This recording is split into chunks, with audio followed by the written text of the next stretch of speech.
ప్రభునందు ప్రియులారా, మీకు అందరికీ ప్రభునామమున శుభములు తెలియజేస్తున్నాను. మనలో చాలామందికి సంతోషం కలిగినప్పుడు, బాధ కలిగినప్పుడు, దుఃఖం కలిగినప్పుడు ఏదైనా వార్త మన సన్నిహితులకి పంచుకోవాలనిపిస్తుంది, మన తల్లిదండ్రులకి పంచుకోవాలనిపిస్తుంది, మన పక్కింటి వాళ్ళకి కానీ పంచుకోవాలనిపిస్తుంది, మన స్నేహితులకి పంచుకోవాలనిపిస్తుంది.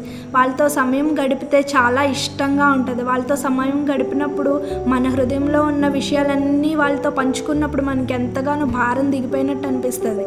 కానీ మా ప్రియులారా, దానికన్నా ఒక విషయం ఉంది. ఏంటంటే, మనము ప్రభువు దగ్గర సమయం గడిపినప్పుడు, ప్రభువుతో సమయం గడిపినప్పుడు ఏం జరుగుతుందంటే మనకి స్వస్థత వస్తుంది, మనకి విడుదల వస్తుంది, మనకి ఆశీర్వాదాలు వస్తాయి, మనకి శాంతి సమాధానం కలుగుతుంది. మన తల మీద ఉన్న భారం అంతా తొలగిపోయినట్టు అనిపిస్తుంది. ఎందుకంటే మనము ప్రభువుతో సహవాసం చేయడం అనేది ప్రార్థన అనేది ఒక జీవన శైలిగా మనం మార్చుకుంటే మన కష్టాలు, మన సుఖాలు, మనము మన సన్నిహితులతో, మన స్నేహితులతో, మన తల్లిదండ్రులతో ఎలాగైతే మన సమయాన్ని గడుపుతామో అలాగా మనము ప్రభువుతో సమయం కేటాయించినప్పుడు, ప్రభువుతో ప్రార్థన ద్వారా మనం మాట్లాడినప్పుడు మనకి ఇటువంటివన్నీ జరుగుతాయి. ఏంటంటే అది మనకి వేరే మనుషులతో మనము సమయము వ్యర్థంగా గడిపినప్పుడు కానీ, మనుషులతో సన్నిహితంగా మన అన్నీ షేర్ చేసుకున్నప్పుడు కానీ మనకి ఏమనిపిస్తుంది అంటే అలా అనిపిస్తుంది. ఊహించుకుంటాం, మనకు అన్ని కష్టాలు తీరిపోయినాయి అనుకుంటాం.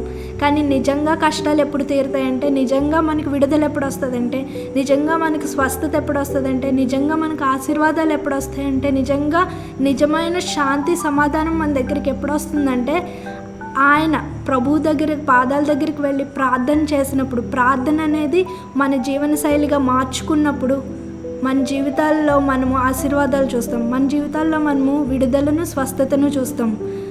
ప్రభువు మనకి బైబిల్ ద్వారా తెలియజేశారు. ఏంటంటే, యేసయ్య ఈ భూమిలో జీవించినప్పుడు మార్కు సువార్త 1వ అధ్యాయం 35వ వచనంలో ఇలా రాయబడి ఉంది. ఆయన పెందలకడనే లేచి ఇంకనూ చాలా చీకటి ఉండగానే బయలుదేరి అరణ్య ప్రదేశమునకు వెళ్ళి అక్కడ ప్రార్థన చేయుచుండెను. యేసుక్రీస్తు ఎందుకు అక్కడ ప్రార్థన చేశారో తెలుసండి? యేసుక్రీస్తు ఎందుకు అక్కడికి వెళ్ళారో తెలుసా? ఆయన మనుషుల్లాగా మనలాగా బాధలు అనుభవిస్తున్నారు, మనుషుల్లాగా మనలాగా కష్టాలు వస్తున్నాయి. ఆయనకి మనుషుల్లాగా మనలాగా ఒడిదుడుకులు వస్తున్నాయి, చాలా కష్టమైన పరిస్థితులు వెంబడి వెళ్తున్నారు ఆయన.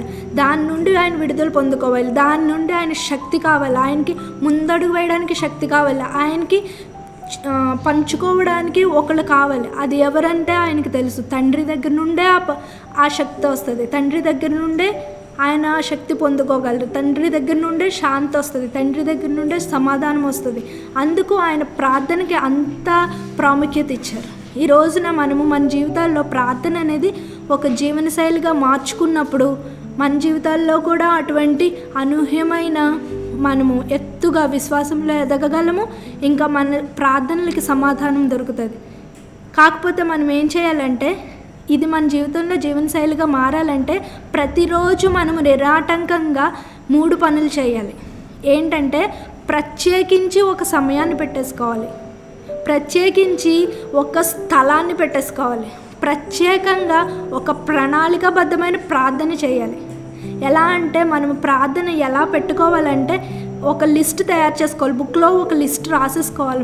మనం ఏమేం ప్రార్థనలు చేయాలనుకుంటున్నాం, దేవునితో ఏమేం మాట్లాడాలనుకుంటున్నాం, వీటన్నిటిని ఏ సమయం పడితే ఆ సమయంలో కాకుండా ప్రతిరోజు ఒకే సమయం కేటాయించుకొని ప్రతిరోజు ఒకే స్థలంలో మనం ప్రార్థన ఒక జీవనశైలిగా మార్చుకున్నాం అనుకోండి, మన జీవితాల్లోని అద్భుతాలు మనం చూడగలుగుతాం, మన జీవితాల్లోని విడుదల చూడగలుగుతాం, మన జీవితాల్లోని ఆశీర్వాదాలు చూడగలుగుతాం, మన జీవితాల్లో నుండి శాంతి సమాధానం పొందుకోగలుగుతాం. ఈ చిన్న వాక్యం దేవుడు దీవించును గాక.